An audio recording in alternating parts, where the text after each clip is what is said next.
നിങ്ങൾ പ്ലസ് ടുവിനാണോ പഠിക്കുന്നത്? എന്ത് ബേസ് ചെയ്തിട്ടാണ് നിങ്ങൾ പ്ലസ് ടുവിൽ ഈ സ്ട്രീം എടുത്തത്? പാരൻസ് പറഞ്ഞിട്ടാണോ? ടീച്ചേഴ്സ് പറഞ്ഞിട്ടാണോ? നിങ്ങളുടെ ഇഷ്ടത്തിനാണോ?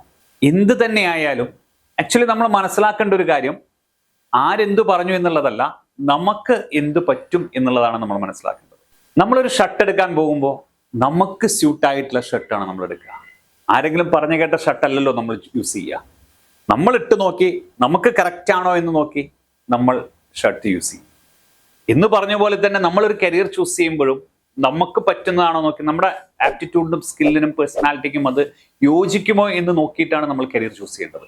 ഇത് മനസ്സിലാക്കണമെങ്കിൽ കൃത്യമായ നമ്മൾ ഒരു കരിയർ അസസ്മെന്റ് ചെയ്യണം. കരിയർ അസസ്മെന്റ് ചെയ്യുന്നതിലൂടെ നമുക്ക് നമ്മുടെ പേഴ്സണാലിറ്റിയും ആപ്റ്റിറ്റ്യൂഡും മനസ്സിലാക്കി കൃത്യമായ ഒരു കരിയർ റൂട്ട് മാപ്പ് നമുക്ക് ലഭിക്കും.